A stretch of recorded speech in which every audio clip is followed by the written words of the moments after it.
বন্ধুরা, আপনাদেরকে যদি জিজ্ঞাসা করা হয় সুপার হিরোর ডেফিনেশন সম্বন্ধে, তখন আপনারা বলবেন সেটি হলো তো সুপারম্যান। আসলে সুপারম্যান অনেকটাই বেশি পরিমাণে শক্তিশালী, যা strength, durability, stamina, speed, agility, reflexes অনেকটাই বেশি পরিমাণে অসাধারণ হয়ে থাকে। এই জন্য আমরা সুপারম্যানকে প্রপার সুপার হিরো বলতে পারি। কিন্তু সুপারম্যান হলো তো ডিসি ইউনিভার্সের অংশ, কিন্তু মার্ভেল ইউনিভার্সের মধ্যেও সুপারম্যানের মতোই আরেকটি ক্যারেক্টার রয়েছে, যার কাছে সুপারম্যানের মতোই super strength, durability, agility, reflexes, speed, stamina এবং আরো অনেক ধরনের শক্তিশালী এবিলিটি রয়েছে। এবং মার্ভেল ইউনিভার্সের এই ক্যারেক্টারটির নাম হলো সেন্ট্রি। বন্ধুরা, আজকের এই ভিডিওতে আমরা ব্যাটেল কম্পারিজন করাবো ডিসি ইউনিভার্সের সুপারম্যানের সাথে মার্ভেল ইউনিভার্সের সেন্ট্রি। আমরা এই দুটো ক্যারেক্টারের নর্মাল ফর্মকে নিয়ে কম্পারিজন করব এবং জানার চেষ্টা করব যদি এই দুটো ক্যারেক্টারদের মধ্যে লড়াই লেগে যায় তখন ওই লড়াইকে কে জিতবে। বন্ধুরা, আজকের এই ভিডিওটা অনেকটাই বেশি পরিমাণে ইন্টারেস্টিং হতে চলেছে, তাই বন্ধুরা ভিডিওটাকে শেষ পর্যন্ত দেখতে ভুলবেন না। বন্ধুরা, ভিডিওটাকে শুরু করার আগে আমি আপনাদেরকে বলে দিই যে আপনারা যদি এই চ্যানেলে নতুন এসে থাকেন তাহলে চ্যানেলটাকে সাবস্ক্রাইব করবেন এবং ভিডিওটা ভালো লাগলে লাইক করতেও ভুলবেন না। সব থেকে প্রথমে ডিসি ইউনিভার্সের সুপারম্যানের কাছে আসা যাক। সুপারম্যানের আসল নাম হলো কাল-এল, যে নিজের প্ল্যানেট ক্রিপ্টন প্ল্যানেটের লাস্ট সার্ভাইভার ছিল এবং এই কাল-এলকেই তার বাবা মা বেবি পেসিভের সাহায্যে পৃথিবীর মধ্যে পাঠিয়ে দেয়। কিন্তু এরপরে পৃথিবীর একটি লাভিং এবং কেয়ারিং একটি ফ্যামিলি তাকে ছোটবেলা থেকে মানুষ করতে থাকে এবং ওই ফ্যামিলি কাল-এলকে সমস্ত ধরনের কোয়ালিটি দেয় যেটি একটি মানুষের মধ্যে হওয়া দরকার। এবং সোলার এনার্জির ইন্ডিপেন্ডেন্টের জন্য অর্থাৎ সূর্যের এনার্জি পেয়ে যাওয়ার কারণে কাল-এল পরিবর্তন হয়ে যায় সুপারম্যানে। সুপারম্যান যেহেতু ক্যাপ্টেন প্ল্যানেটের জীব, সেই জন্যই তার গ্রোথের জন্য ইয়েলো এনার্জির অনেকটাই বেশি পরিমাণে দরকার হয়ে থাকে এবং এই জন্যই পৃথিবীর সূর্যের তাপমাত্রা পেয়ে যাওয়ার কারণে কাল-এল অর্থাৎ সুপারম্যানের কাছে অনেকটাই বেশি পরিমাণে সুপার পাওয়ার, সুপার স্ট্রেংথ এবং সুপার ডিউরেবিলিটিও এসে যায়। এবং সুপারম্যানের এই সমস্ত পাওয়ার এবং এবিলিটির জন্যই তাকে ডিসি ইউনিভার্সের সব থেকে শক্তিশালী সুপার হিরোর মধ্যেও একজন মনে করা হয়। সুপারম্যান নিজের স্ট্রেংথকে ব্যবহার করে অতি সহজেই পৃথিবীকে মুভ করিয়ে দিতে পারে, এমনকি সে পৃথিবীর মতো ওয়েট থাকা একটি প্ল্যানেটকে 6 দিন পর্যন্ত একেবারে উঠিয়ে রাখতে পেরে গিয়েছিল। এমনকি এই সমস্ত কাজ করার পরেও সুপারম্যানের শুধুমাত্র এক বিন্দুই ঘাম বেরিয়েছিল। স্ট্রেংথকে ছাড়া সুপারম্যানের কাছে সুপার হিউম্যান স্পিডও রয়েছে। সুপারম্যানের স্পিডের আপার লিমিটকে এখনো পর্যন্ত দেখানো হয়নি, কিন্তু এটা বলা হয় যে সুপারম্যান লাইটের থেকে অনেকটা বেশি স্পিডে ট্রাভেল করতে পারে। এমনকি সুপারম্যান নিজের লয়ের মধ্যে স্পিডকে অনেকটা বেশি পরিমাণে ব্যবহার করে থাকে। এসব ছাড়াও সুপারম্যানের কাছে সুপার সেন্সেসও রয়েছে, যেখানে সুপারম্যানের কাছে সুপার হিয়ারিং এমনকি মাইক্রোস্কোপিক আইও রয়েছে। সুপারম্যানের অধিক স্পিডের জন্য সুপারম্যানের কাছে ম্যাসিভ ইনফাইনাইট এবিলিটিও এসে যায়, যে এবিলিটিকে ব্যবহার করে সুপারম্যান অনেক শক্তিশালী ক্যারেক্টারদেরকেও একেবারে হারিয়ে দিয়েছিল। সুপারম্যান নিজের চোখকে ব্যবহার করে খুবই শক্তিশালী এবং পাওয়ারফুল আই লেজার বিমকেও ছাড়তে পারে এবং এই আই লেজারের উষ্ণতা সূর্যের তাপমাত্রার মতোই হয়ে থাকে। এবং সুপারম্যানের ডিউরেবিলিটি অনেকটাই বেশি হওয়ার কারণে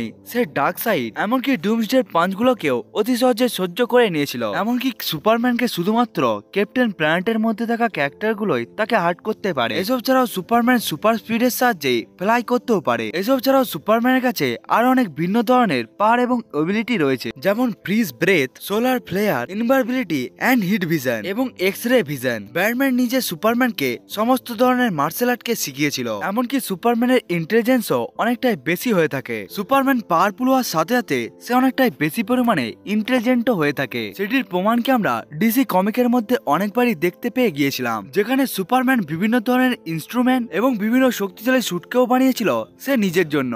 বন্ধুরা, এবার জেনে নেওয়া যাক মার্ভেল ইউনিভার্সের সেন্ট্রির সম্বন্ধে। সেন্ট্রির কাছে মিলিয়ন সানের পাওয়ার রয়েছে। সেন্ট্রি মার্ভেল ইউনিভার্সের সব থেকে শক্তিশালী এবং ভাস্টের সুপার হিরোর মধ্যে একজন। একটি অ্যাক্সিডেন্টের সময় রবার্ট রেনল্ড নিজেকে ইনজেক্ট করিয়ে নেয় একটি সুপার সোলজার সিরামের দ্বারা, যার ফলে সে একেবারে পরিবর্তন হয়ে যায় সেন্ট্রিতে। সেন্ট্রিতে পরিবর্তন হয়ে যাওয়ার পর সে ইটারনিটির জন্য নিজের ডার্ক পাওয়ারের সাথে সবসময় কনস্ট্রাক্টেড ছিল, যেটি সেন্ট্রির একটি বড় উইকনেসও। অর্থাৎ সেন্ট্রি যদি নিজের ফুল পাওয়ারকে ব্যবহার করে সে তখন একেবারে ওয়াইডে পরিবর্তন হয়ে যাবে। কিন্তু এখানে আমরা শুধুমাত্র রবার্ট রেনল্ডের সেন্ট্রির সম্বন্ধেই কথা বলবো। এই ভিডিওর মধ্যে আমরা ওয়াইডকে ডিসকাস করব না। সেন্ট্রির কাছে অলিম্পিয়ান গডের থেকেও বেশি পরিমাণে পাওয়ার রয়েছে, যে শুধুমাত্র নিজের একটি হাতকে ব্যবহার করেই একটি অলিম্পিয়ান গডকে মেরে দেয়। সেন্ট্রি নিজের পাওয়ারকে ব্যবহার করে গ্যালাক্টাসের মতো শক্তিশালী ক্যারেক্টারকেও অতি সহজে হারিয়ে দিয়েছিল, এমনকি সে একটি কসমিক এন্টিটিকেও অতি সহজে হারিয়ে দিয়েছিল। এমনকি সেন্ট্রি ওয়াল ব্রেকার হালকেও বরাবরের টক্কর দিতে পেরেছিল। সেন্ট্রি সুপার স্পিডের সাহায্যে ফ্লাই করতে করতে পারে, এমনকি সে স্পেস এবং টাইমের ব্যারিয়ারকেও একেবারে কম করিয়ে দিতে পারে। সেন্ট্রিও সুপারম্যানের মতোই নিজের লড়াইয়ের মধ্যে সুপার স্পিডকে অনেকটাই বেশি পরিমাণে ব্যবহার করে থাকে। সেন্ট্রি নিজের সুপার সেন্সের সাহায্যে বুলেটকেও অতি সহজে ধরে নিতে পারে। এসব ছাড়াও সেন্ট্রির কাছে সুপার হিউম্যান রিফ্লেক্সেসও রয়েছে।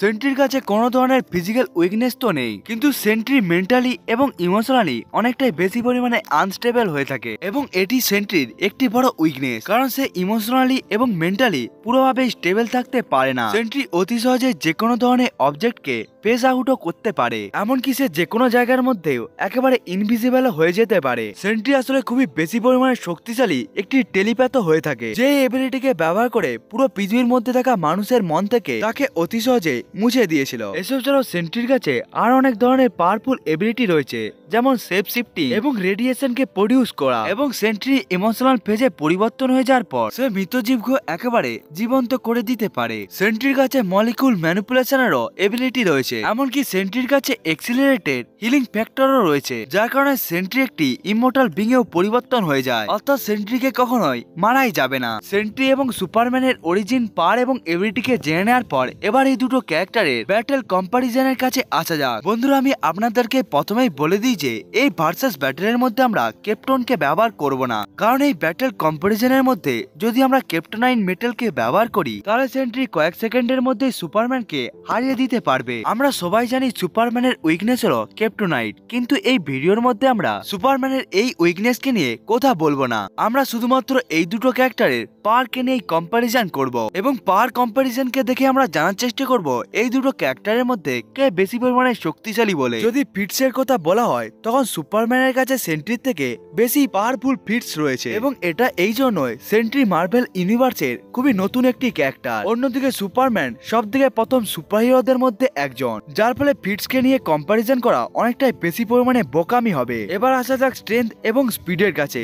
এই এবিলিটির দিকে সুপারম্যান সেন্ট্রির উপরে ভারী পড়বে, কিন্তু সেন্ট্রির কাছে আরো অন্যান্য ধরনের পাওয়ার এবং এবিলিটি রয়েছে, যেমন তার কাছে রয়েছে invisibility, safe shifting, molecular manipulation এবং টেলিপ্যাথি। এই সমস্ত এবিলিটির জন্যই সেন্ট্রি এই লড়াইয়ের মধ্যে অনেকটাই বেশি পরিমাণে অ্যাডভান্টেজ পাবে, কিন্তু সেন্ট্রিকে আমরা কখনোই লড়াইয়ের মধ্যে টেলিপ্যাথিককে ব্যবহার করতে দেখিনি। এই জন্য এই লড়াইয়ের মধ্যে আমরা সেন্ট্রির টেলিপ্যাথিককে নিয়ে কথা বলবো না। এবার যদি আমরা ফাইটিং স্টাইল এবং ইন্টেলিজেন্সকে নিয়ে কথা বলি তাহলে আমরা দেখতে পারবো সুপারম্যান সেন্ট্রি থেকে আগিয়ে রয়েছে, কিন্তু সেন্ট্রিকে কখনোই মারা যাবে না, কারণ সে একটি ইমমর্টাল বিং। এমনকি সেন্ট্রি শুধুমাত্র নিজের ইচ্ছে অনুসারে মারা যেতে পারে। এমনকি আমরা সবাই দেখতে পেয়েছিলাম সুপারম্যানকে তো মারা যেতে পারে, এবং সেটিকে নিয়ে ডিসি কমিকের মধ্যে একটি ফুল স্টোরিও রয়েছে। এবং সেন্ট্রির মেটাল ম্যানিপুলেশন তাকে এই লড়াইয়ের মধ্যে অনেকটাই বেশি পরিমাণে অ্যাডভান্টেজ দিবে। এই কারণে এই লড়াইটা যদি একটি ডেথ ব্যাটেলের হয়ে থাকে তাহলে এই লড়াইকে সেন্ট্রি জিতে যাবে, কিন্তু এই লড়াইটা যদি শুধুমাত্র নকআউট ফাইট হয়ে থাকে তাহলে সুপারম্যানের অসাধারণ স্ট্রেংথ এবং ডিউরেবিলিটির জন্য সে সেন্ট্রিকে নকআউট করে